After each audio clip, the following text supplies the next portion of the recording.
Seja bem-vindo ao podcast AFIA Endocrino Papers. Aqui lhe mostramos como se manter atualizado em endocrinologia, mesmo que você tenha pouco tempo para estudar. Eu sou Ícaro Sampaio. Eu sou Luciano Albuquerque. E o tema hoje é segunda parte da Diretriz Brasileira 2025 sobre dislipidemias. Luciano, num videocast anterior nós discutimos como fazer a estratificação de risco cardiovascular de acordo com a nova diretriz da Sociedade Brasileira de Cardiologia. Agora, nós iremos discutir como tratar a dislipidemia nesses pacientes. E eu já adianto que, assim como aconteceu no videocast anterior, nós também temos várias novidades interessantes e polêmicas também dessa nova diretriz. Mas antes da gente falar sobre como fazer, vamos discutir as metas. Quais são os nossos alvos terapêuticos para todas aquelas categorias de risco cardiovascular? Risco baixo, intermediário, alto, muito alto e risco extremo, que é a nova categoria como nós já discutimos anteriormente. Luciano, quais são então as metas para essas 5 categorias de risco cardiovascular? Então, a gente tem duas novidades aí nessas metas, né? Para as duas pontas, né? Tem novidade nas pontas. Estamos no jogo de futebol, mas estamos por aí. O baixo risco, que antes era 130, agora é 115, né? Então, teve essa redução da meta de LDL para aquele paciente classificado como baixo risco. Então, ficou 115 como meta. E aquele paciente que é classificado como risco extremo, a própria categoria já é uma novidade, né? Tem essa meta abaixo de 40 para LDL. A meta primária de tratamento é o colesterol LDL. A gente tem uma meta de redução, que aí entra aquele ponto de corte, né, do baixo risco, redução até 30%, risco intermediário de 30% a 50% de redução, alto risco em diante, reduzir mais de 50% do colesterol LDL. E veja que aí voltaram para as metas absolutas por causa desses riscos muito alto e extremo, né? Porque senão todo mundo era baixar mais do que 50% e pronto, né? Não tem outra evidência além disso. Aí a gente tem em números absolutos 115, como a gente já colocou, 100 para o intermediário, 70 para o alto risco, 50 para o muito alto risco e 40 para o risco extremo do colesterol LDL, tá? Além dessa meta primária, a gente teria pela diretriz uma chamada meta coprimária, seria uma meta ali paralela. Essa meta coprimária é a meta do colesterol não HDL, que é só você pegar o colesterol total e subtrair o HDL, tá? Então, para eu saber a meta do colesterol não HDL, é só eu somar 30 na meta do LDL. Então, se era 115, vira 145, se era 100, vira 130, 70 vira 100, 50 vira 80 e o 40 vira 70. De onde vem esse 30? Daquela fórmula de Friedwald, a gente tinha o triglicerídeo sobre 5 como um dos fatores, né? O triglicerídeo é 150, 150 por 5, 30. Então, esse é o 30 vem daí, tá? Porque quando você botar no papel, é difícil falar isso, né? Uhum. Mas quando botar no papel, a gente vê que é isso aí. Então é só somar 30 na meta do LDL que você vai ter a meta do não HDL. E ainda vai ter uma meta de ApoB. Essa é bem polêmica, né? Porque assim, a gente não tem tanto estudo que mostre que aquela meta, você baixar para aquele nível, vai ter realmente um impacto.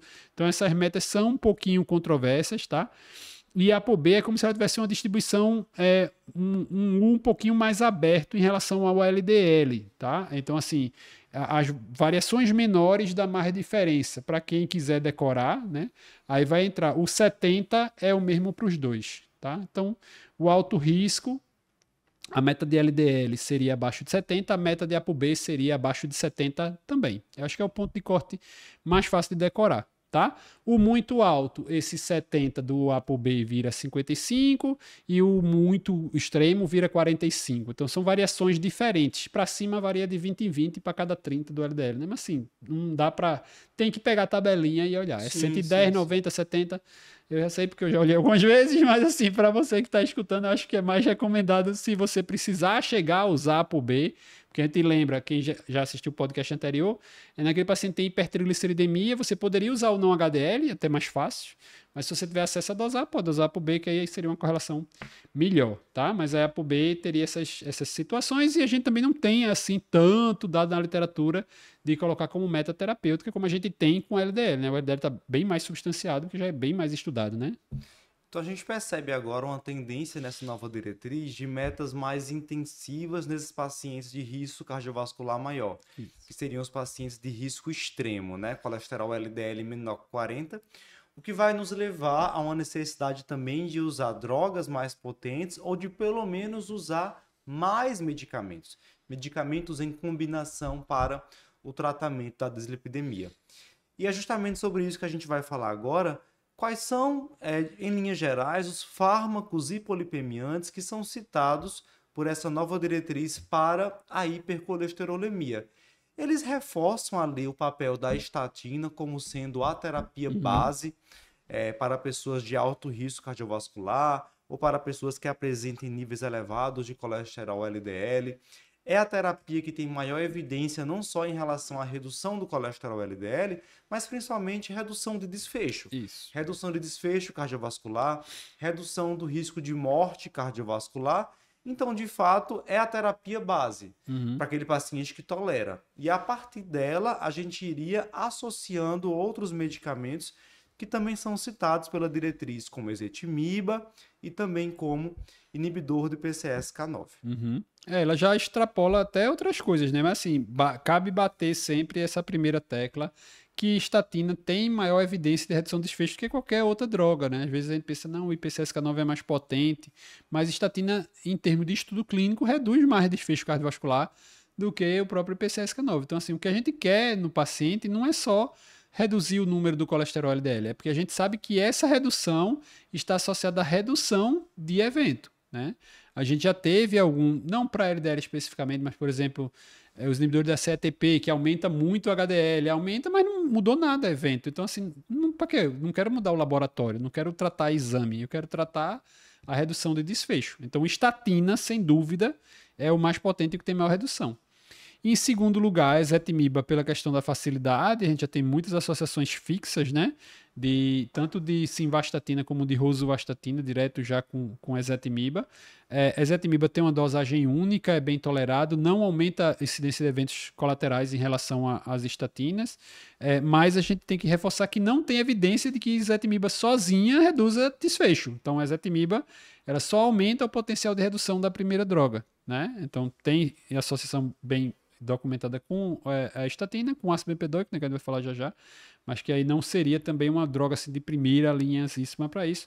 E os inibidores do PCSK9, o alirocumab e o evolocumab, são os dois que a gente tem. A diretriz já coloca o inclisiran no mesmo patamar.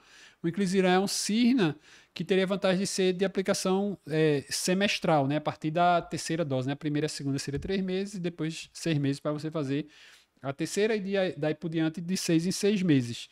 Ela é tão potente quanto os IPCSK9 de uso mensal ou quinzenal, mas ela não tem estudo de desfecho cardiovascular. Então, né, assim, é um nível de evidência um pouco diferente, porque a gente ainda não tem um estudo que mostre que usar inclisiran reduzir o evento cardiovascular, tá? Então, assim, na minha humilde opinião, de quem gosta de estudar, eu acho que os inibidores PCSK9, o alirocumab e o evolocumab, nesse momento ainda estão um pouco à frente da inclisiran. Mas seriam esses grupos aí, principalmente. Perfeito. Vamos para a polêmica, então? Vamos lá. Vamos lá. A gente tem novidade nessa diretriz, uma novidade, inclusive, polêmica em relação à terapia inicial para dislipidemias em pessoas de alto risco cardiovascular. O paciente foi classificado como sendo de alto risco.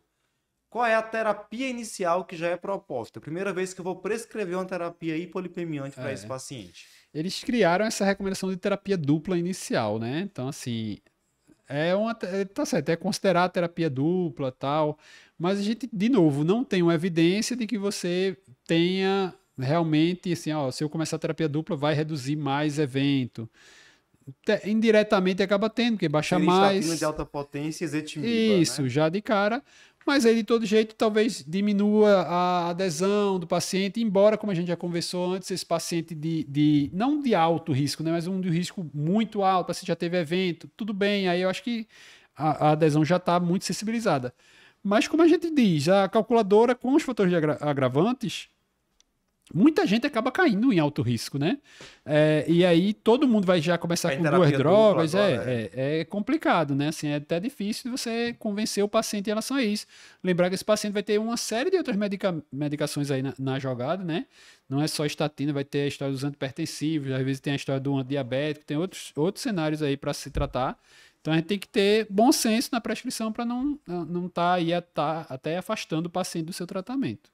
Perfeito. E seguindo a mesma linha, a diretriz também trouxe uma recomendação que eu achei ainda mais controversa, que é sobre terapia inicial para pessoas de risco cardiovascular extremo. Então, relembrando o que é o risco cardiovascular extremo, que nós já discutimos em outro videocast, na nova diretriz é a pessoa que tem um histórico já de 2 eventos ateroscleróticos prévios. Por exemplo, um infarto agudo do miocárdio e um acidente vascular cerebral, ou um infarto agudo do miocárdio e tem doença arterial periférica sintomática, ou ainda teve um evento prévio e tem 2 fatores de alto risco cardiovascular, como diabetes e hipertensão. Já infartou, tem diabetes e hipertensão, é risco extremo. Essa pessoa de risco extremo tem uma meta de LDL menor que 40, e aí qual seria a terapia inicial? Aí já bota os 3 de uma vez, né? Já bota a estatina, ezetimiba E inibidor do PCSK9. Então, assim, tem uma razão? Tem. Quanto menor o LDL, maior o benefício? Sim, isso está bem estabelecido na literatura, né? Principalmente nesses pacientes em contexto de prevenção secundária. Então, o paciente que já teve evento cardiovascular, a gente tem que brigar para trazer esse LDL para o menor valor possível. Só que, na prática clínica, a gente também vê alguns pacientes que a gente começa uma estatina de alta potência e consegue só com uma droga baixar para menos de 50, às vezes menos de 40. Então você vai ficar naquela, né? Assim, de dizer, será que realmente eu vou precisar já botar de cara uma prescrição tripla? Aí, de novo, né? Um paciente que está nesse contexto de risco extremo, imagina a situação. O paciente já teve um evento, está tendo o segundo evento, né? Então esse paciente realmente vai estar muito motivado a tentar buscar o máximo de tratamentos possíveis que possam reduzir o risco dele. E a gente também tem que estar motivado para oferecer isso, né, para o paciente. Mas, de novo, para você já começar com tudo junto, às vezes atrapalha. Pensando em evidência científica, como a gente estava conversando antes, aqui no off, aqui nos intervalos, os estudos clínicos de arerocumab e evolocumab, eles mostram maiores benefícios em pacientes com LDL basal mais alto, né? Então, eles pegaram esse perfil do paciente? Pegaram. Tem paciente nos estudos que estavam usando estatina mais ezetimiba? Tem. Mas se a gente for olhar, boa parte dos pacientes não estavam em terapia de alta potência já de cara, né? Então, poderiam ser intensificados de outra maneira, né? Mas é aquela história, vamos pegar o paciente com maior risco que tem maior chance de dar certo. Uhum. Aquele subgrupo de paciente que tinha LDL acima de 100, apesar dessas terapias otimizadas, é o que teve mais benefício. Inclusive, a diretriz bota isso como critério de muito alto risco, né? Se o paciente tiver com a máxima terapia estatina tolerada e o LDL ainda estiver acima de 100, ele é classificado como muito alto risco. Essa frase tem que ser interpretada dentro desse contexto para você não ficar perdido, sim, né? Sim, senão você se perde. É esse paciente. É o paciente que você otimizou o máximo e mesmo assim ele persiste com um número muito alto. E a ideia de você estratificar ele para cima é que você vai precisar botar mais droga na história, né? Então, até pensando assim, em que paciente eu vou indicar o PCSK9? Eu vou indicar no paciente de muito alto risco, risco extremo. O paciente já teve mais de um evento, o paciente que é muito alto risco, o paciente que não consegue baixar de jeito nenhum o LDL dele. Esse é o perfil do paciente, né? E tudo bem. Então, assim, acho que aí tem benefício. E aí a história não é que tem que ser terapia tripla, é que pode ser terapia tripla e que você tem evidência ali de que tem que intensificar o máximo possível. Acho que a ideia é essa. Concordo, Luciano. E para a gente finalizar esse primeiro bloco do videocast, tem uma novidade também em relação aos pacientes de risco cardiovascular baixo, né? Uhum. Você já falou aqui a meta de colesterol LDL menor que 115, mas eles trazem uma recomendação em relação ao início de estatina na pessoa de risco cardiovascular baixo, que seria aquele paciente com LDL persistentemente maior que 145. Isso. O que é que você achou dessa orientação? Para quem quer decorar é fácil, porque assim, você vai pensar assim, o paciente de baixo risco, eu quero baixar, quando eu começar o tratamento dele, o risco se for começar como se ele tivesse passado por intermediário, então é baixar 30%, né? Eu quero baixar 30% do LDL dele. Ele não era baixo risco. Então, se a meta é 115, é 30 para cima do 115, né? Então, se ele tiver persistentemente acima de 145, ele deveria, assim, ele teria essa sugestão de começar. De novo, a gente tem diferentes perfis de paciente com LDL acima de 145, né? Talvez esse paciente que mereça uma estratificação mais completa, né? Sei lá, peguei um paciente que dosei LDL, tá 140, 150. E não tem histórico nenhum familiar, o paciente é magro, o paciente faz atividade física, o paciente não é hipertenso, não é diabético, não tem nenhum fator de risco, não tem nada ali, fiz um score de cálcio, deu 0. Eu não vou começar a estatina, né? Então aí eu poupo o paciente de uma condição de uma medicação para o resto da vida. Então acho que para o início do tratamento, a gente tem que definir bem o perfil do paciente. Nem todo paciente precisa de exame complementar, ao contrário, paciente que tem hipertensão, obesidade visceral, abdominal, tem um monte de fator de risco. Já está muito claro isso, ali. não tem o que fazer, não tem que esticar a conversa, né? Não tem que fazer exame a mais. Mas quando for para indicar num paciente que eu estou indicando só pelo laboratório, né, lembrar não tratar o exame, né, tratar o que você está encontrando no paciente. Perfeito. Então a gente já falou aqui das novas metas dessa diretriz, terapia inicial para o paciente de risco alto ou muito alto, terapia inicial para os pacientes de risco extremo e até mesmo sobre essa novidade de quando começar a estatina para a pessoa de baixo risco cardiovascular. Mas o que é que falta discutir ainda? O que fazer quando o paciente persiste com LDL fora de meta? O que fazer naquele paciente com intolerância à estatina em relação a outras drogas para tratamento da dislipidemia? E por fim, um tópico interessante que desperta curiosidade: o que é que a diretriz fala sobre o uso de probióticos em relação ao tratamento da dislipidemia? Se você quiser conferir a versão completa desse videocast, acesse a nossa plataforma do curso de atualização em endocrinologia do AF Endocrino Papers, no qual, inclusive, o nosso professor José Luciano conduz lá o módulo de lípides, em que ele fala tudo sobre o tratamento das dislipidemias. A gente aguarda você por lá.